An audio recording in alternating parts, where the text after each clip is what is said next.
Nah, selanjutnya kita beralih kepada modul di bab 2, itu Pancasila dan Sejarah Perjuangan Bangsa. Nah, Pancasila ini sendiri itu dibentuk panitianya yaitu BPUPKI, Badan Usaha Penyedia Usaha Persiapan Kemerdekaan Indonesia, yang disebut dengan Panitia 9. Namun meskipun demikian, kita harus juga melihat sejarah bangsa Indonesia itu sendiri, sejarah pembentukan bangsa Indonesia. Pertama itu bisa kita lihat, yang pertama ada Kerajaan Kutai, kemudian Kerajaan Sriwijaya, selanjutnya zaman Pramajapahit, kemudian zaman Majapahit, selanjutnya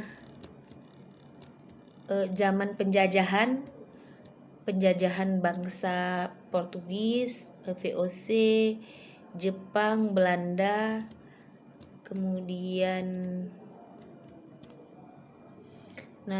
setelah masa penjajahan, masa kemerdekaan, kemudian pada tahun 1945 tanggal 2 Mei BPUPKI atau Panitia 9 itu pertama dibentuk untuk merumuskan Pancasila. Ada beberapa konsep yang ditawarkan untuk perumusan Pancasila, salah satunya itu dari Muhammad Yamin. Pada tanggal 29 Mei dia membuat poin-poin Pancasila yang dia buat adalah pertama itu peri kebangsaan, peri kemanusiaan, 3 itu peri ketuhanan, 4 peri kerakyatan, 5 kesejahteraan rakyat.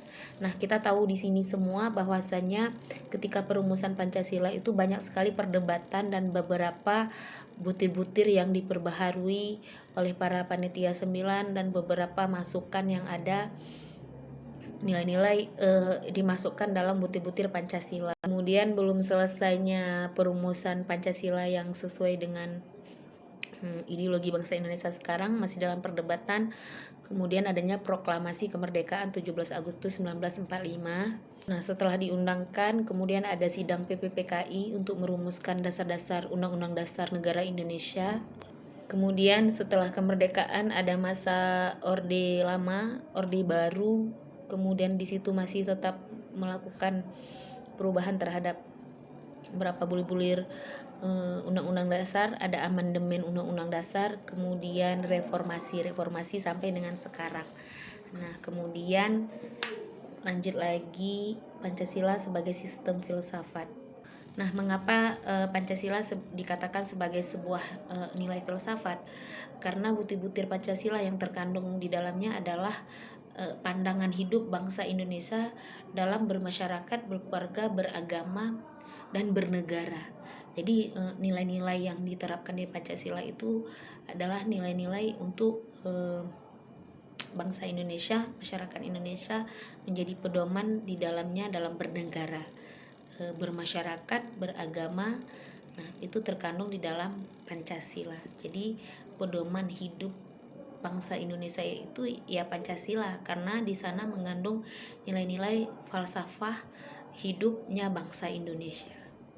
Nah, dari nilai-nilai falsafah tersebut, maka Pancasila menjadi ideologinya bangsa Indonesia. Apa arti ideologi? Ideologi itu adalah keyakinan yang kita yakini, yang tidak bisa dirubah, dan kalau suatu waktu kita itu berubah, maka kembali kepada ideologi itu kembalinya nantinya. Nah, baik, sekian itu tentang Pancasila, sejarahnya, kemudian dia sebagai nilai falsafah, kemudian dia juga sebagai ideologinya bangsa Indonesia.